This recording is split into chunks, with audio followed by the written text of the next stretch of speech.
bersyukur Tuhan masih beri kesempatan bagi kita beribadah.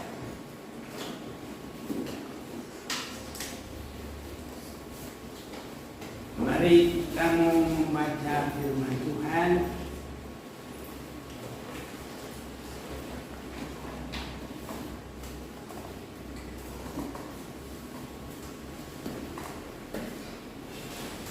Dalam 1 Korintus pasal yang kedua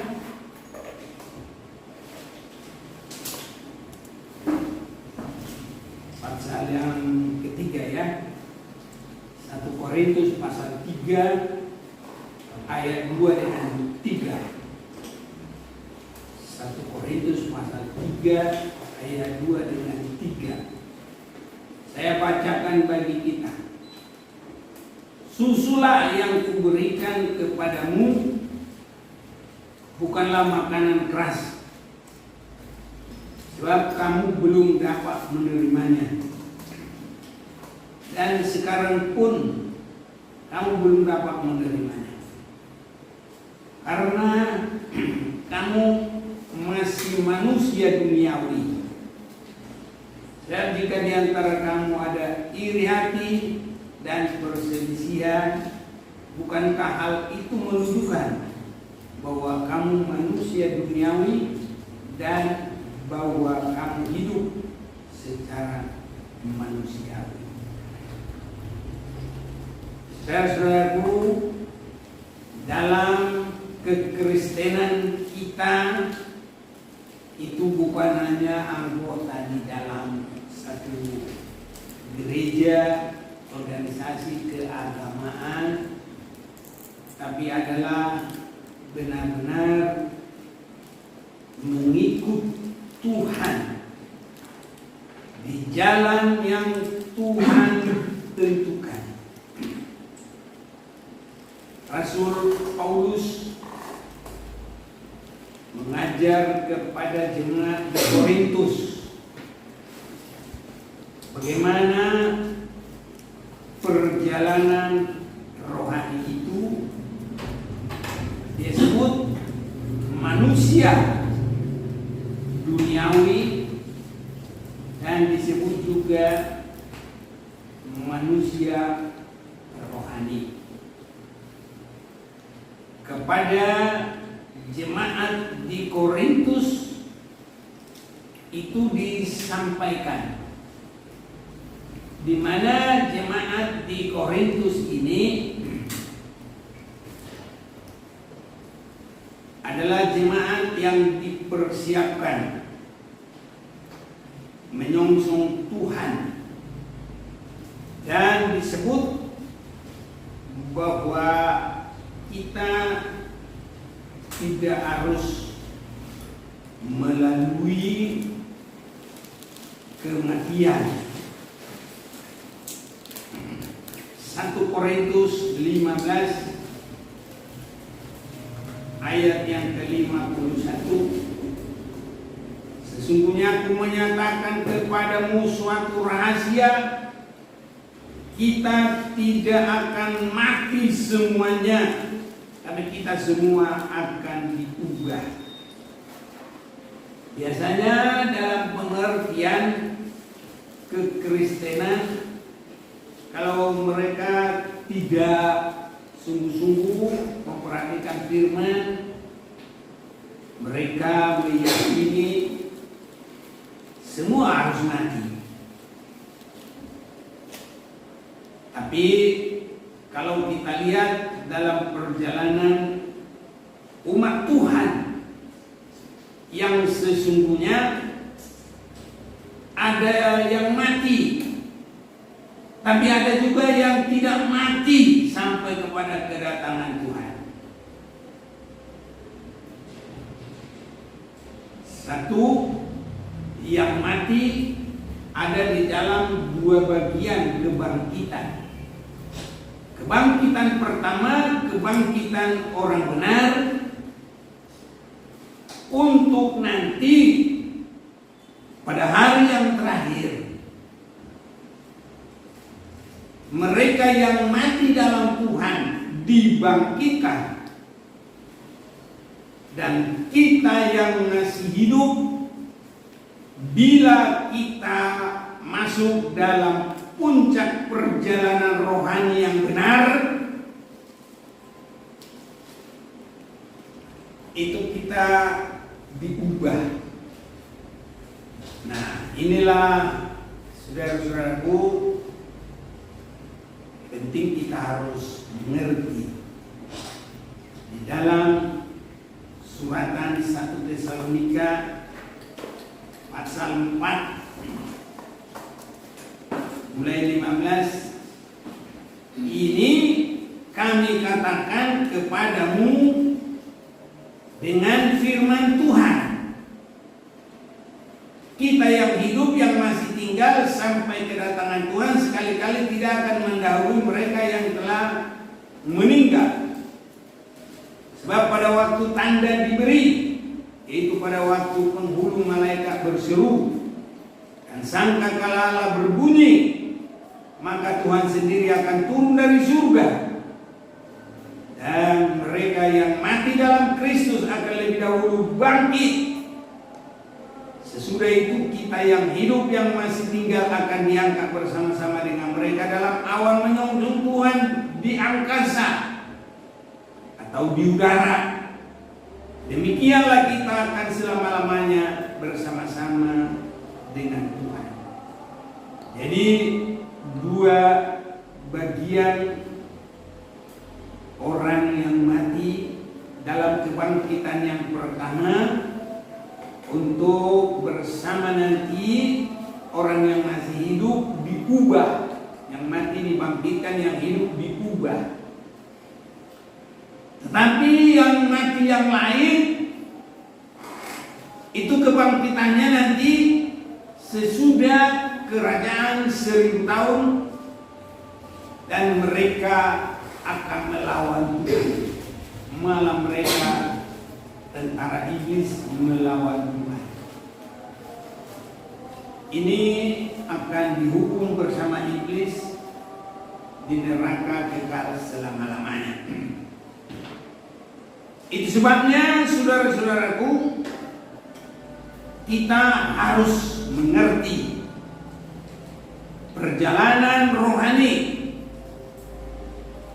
dan kita harus mengerti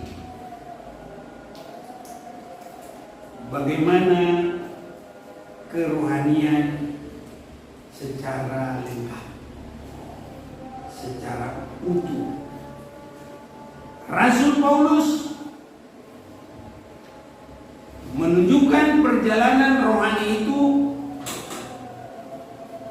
dalam hidup manusia, dua bagian.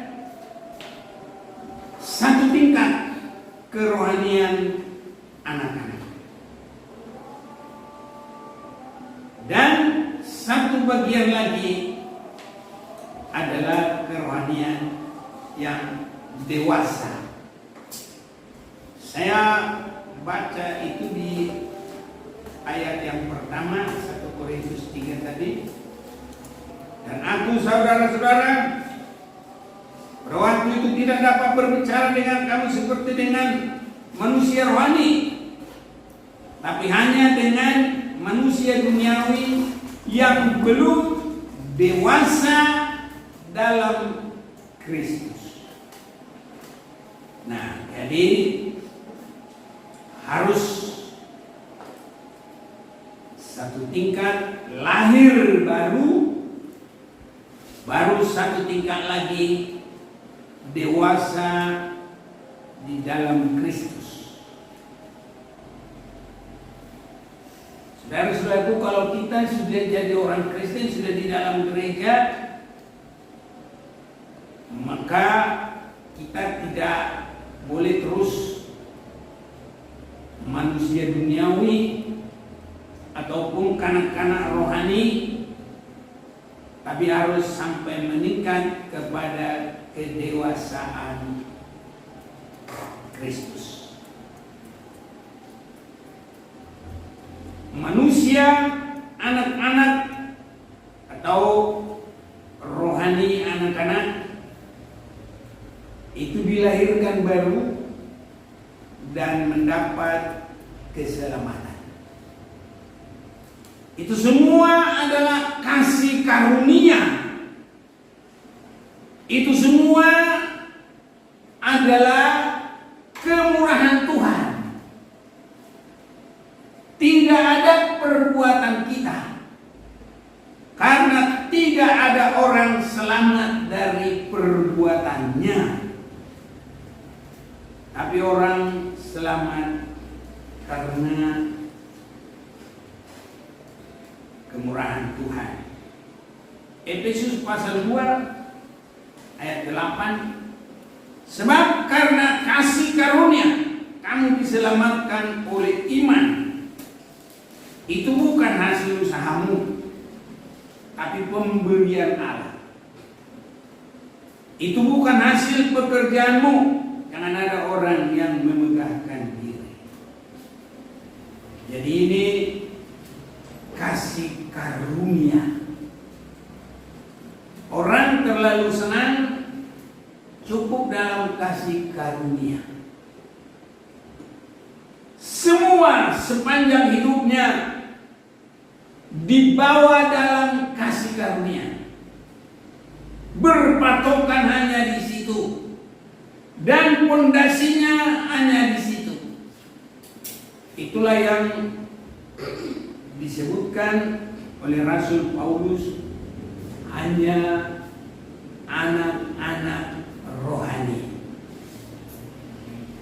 Karena kasih karunia itu menyelamatkan kita, memindahkan kita dari kegelapan kepada terang, memindahkan dari daerah kegelapan, daerah iblis, kepada daerah Yesus. Itu disebut dilahirkan baru dan sudah mendapat kasih karunia, diselamatkan. Itu perbuatan Yesus Kristus. Rasul Paulus berkata, ada lagi bukan anak-anak rohani, tapi dewasa rohani. Apakah itu dewasa rohani? Adalah tidak lagi hanya di dalam kasih karunia itu, tapi adalah mengerjakan keselamatan itu dalam ketaatan kepada firman Tuhan. Filipi 2 ayat yang ke-12, tetaplah kerjakan keselamatanmu, hai saudara-saudaraku yang kekasih, kamu senantiasa taat. Karena itu tetaplah kerjakan keselamatanmu dengan takut dan gentar, bukan saja seperti waktu aku masih hadir, tapi terlebih pula sekarang waktu aku tidak hadir. Jadi mengerjakan keselamatan itu tanggung jawab semua,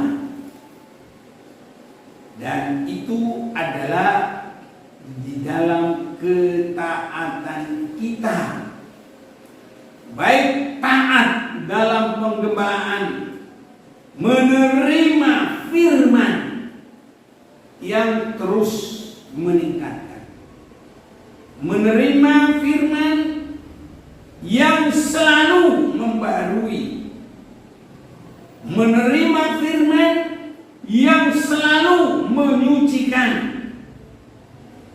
Dan ini nanti endingnya sampai gereja tidak bercacat celah. Jadi akhir perjalanan kekristenan yang baik itu sampai kepada gereja tidak bercacat celah. 1 Tesalonika 5 ayat yang ke-23, semoga Allah damai sejahtera menguduskan kamu seluruhnya, dan semoga roh, jiwa, dan tubuhmu terpelihara sempurna dengan tak bercacat pada kedatangan Yesus Kristus Tuhan kita. Ini saudaraku, kalau kita hanya mengandalkan kasih karunia, tidak mengerjakan keselamatan, tidak taat kepada firman Tuhan, tidak mungkin terus mengalami pengudusan. Karena waktu kita dilahirkan kembali, itu kita menerima pengudusan darah. Tapi untuk kedewasaan rohani adalah penyucian firman. Kepada jemaat di Efesus dikatakan itu bagaikan dimandikan dengan firman Tuhan. Efesus pasal 5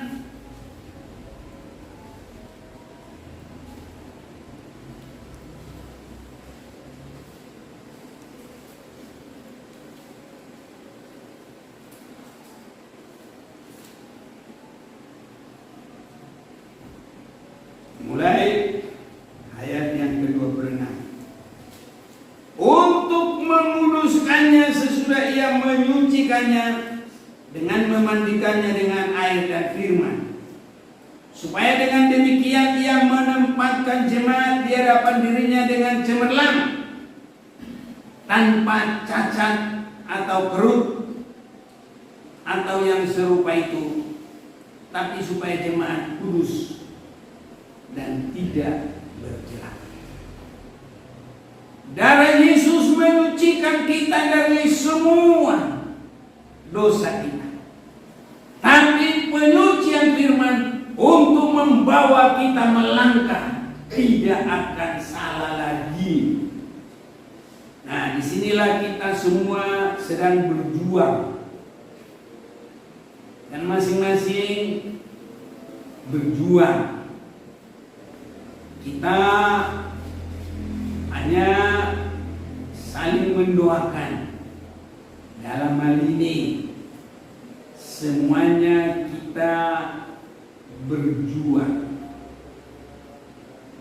Dalam hal ini untuk memperlambat perjuangan ini, sering sekali mata yang suka melihat balok di mata orang, selumbar kecil, tapi balok di mata tidak dilihat.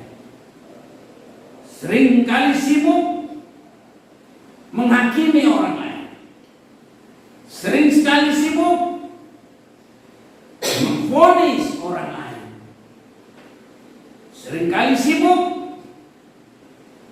bukan di dalam perjuangan, tapi menjadi guru. Tapi guru pun bukan guru yang diangkat.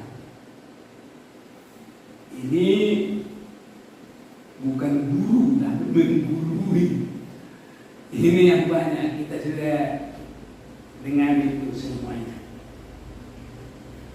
Nah, di dalam Injil Matius 7 kita sudah dengar, ini mata yang selalu melihat selumbar di mata orang, yang terkecil itu, dan menghakimi. Di situ juga kitab Roma juga menghukum seperti orang Farisi, menjatuhkan vonis. Kalau orang Farisi mau menghukum langsung, itu Yohanes 8 mulai 1 kita sudah dengar itu, kita hanya mengulang. Ingin selalu menggurui, itu Yakobus pasal yang ketiga. Saudara-saudaraku, tapi masing-masing kita berlomba di dalam sasaran tujuan gereja yang tidak bercacat saudara-saudaraku yang terkasih, saya melihat pada hari kedatangan Yesus Kristus itu adalah hal yang paling mendebarkan lah ya. Mengapa mendebarkan? Karena yang kita song-song itu bukan hanya disebut raja, tetapi Yesus yang sudah menang, mengalahkan iblis, maut, dosa semuanya. Dia sudah di dalam kemuliaannya, lama di sebelah kanan Bapa. Dia datang di dalam kemuliaannya dan namanya Raja, segala raja, mempelai laki-laki surga. Ini sangat mendebarkan. Apa yang mendebarkan? Layakkah kita menyongsong kedatangannya? Ini yang harus kita perhatikan. Saya memperhatikan di dalam kitab Ester itu hanya menghadap satu orang raja di dunia ini saja. Seorang untuk menghadap raja itu harus benar-benar memperindah dirinya. Sudah pasti mulai dari mandi, berurat, itu dilakukan oleh Rut untuk orang kaya Boas. Tetapi yang kita lihat sekarang adalah bagaimana Ester mau menghadap Raja Ahasveros. Kita membaca ini. Ester pasal 2 ayat yang ke-16. Demikianlah Ester dibawa masuk menghadap Raja Ahasveros ke dalam istananya pada bulan yang ke-10, yakni bulan Tebet, pada tahun yang ke-7 dalam pemerintahan Baginda. Maka Ester dikasihi oleh Baginda lebih daripada semua perempuan lain, dan ia beroleh sayang dan kasih Baginda lebih daripada semua anak darah lain, sehingga Baginda mengenakan mahkota kerajaan ke atas kepalanya dan mengangkat dia menjadi ratu ganti Wasti. Inilah saudara-saudaraku, Ester menghadap Raja Ahasveros supaya Ester boleh berada di istana, supaya dia boleh menjadi permaisuri kepada umat Tuhan. Disebut menjadi mempelai. Itu sebabnya dalam Matius pasal yang ke-25 ayat yang ke-6, lihatlah mempelai datang, songsonglah dia. Ini saudara-saudaraku, lihatlah mempelai datang, songsonglah dia. Kalau Ester saja harus mempersiapkan diri dengan baik-baik kepada seorang raja dunia, apalagi kita kepada mempelai surga, Raja segala raja, Tuhan atas segala Tuhan, dan tidak ada yang bisa lagi membantah Dia. Segala lutut bertelut, segala lidah mengaku. Maka Ester sangat mempersiapkan diri. Ester pasal 2 ayat 12. Tiap-tiap kali seorang gadis mendapat giliran untuk masuk menghadap Raja Ahasveros, dan sebelumnya ia dirawat menurut peraturan bagi para perempuan selama 12 bulan. Sebab seluruh waktu itu digunakan untuk pemakaian wangi-wangian, 6 bulan untuk memakai minyak mur, dan 6 bulan lagi untuk memakai minyak kasai serta lain-lain wangi-wangian perempuan.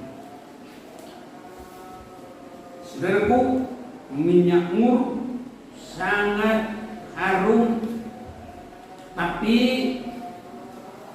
terambil dari kayu yang dilukai, jadi getah kayu. Itulah minyak mur. Inilah saudara-saudaraku, darah Yesus yang menyucikan kita.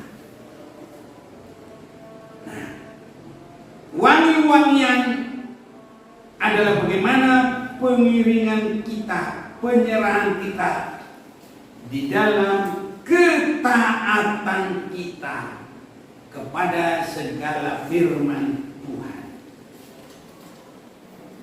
Rasul Paulus yang menyerahkan hidup, dia berkata, kita akan membaca juga ini,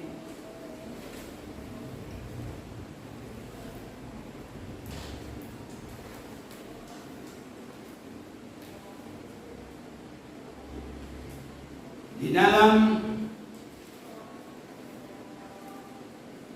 suratan Korintus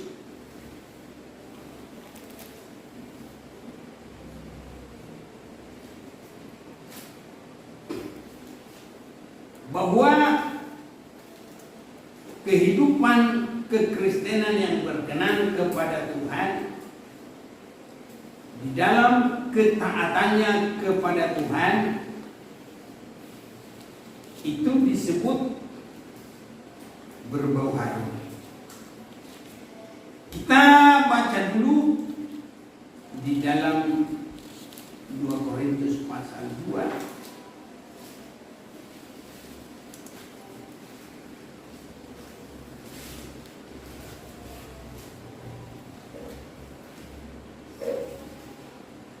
Kita baca ayat yang ke-14 dulu.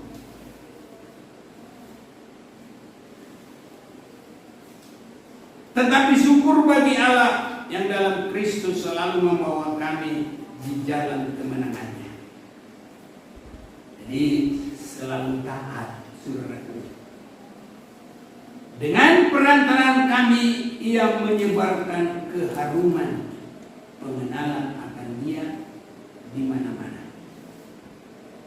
Sebab bagi Allah kami adalah bau yang harum dari Kristus di tengah-tengah mereka yang diselamatkan dan di antara mereka yang binasa.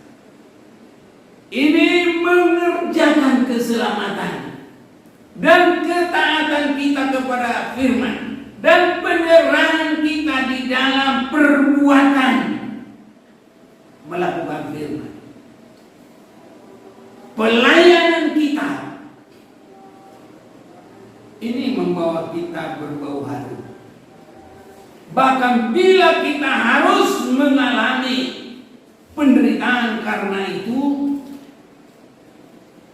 kita harum di hadapan Tuhan. Mari saya baca lagi 2 Korintus 2 ayat 9. Sebab justru itulah maksudnya aku menulis surat kepada kamu, yaitu untuk menguji kamu apakah kamu taat dalam segala sesuatu.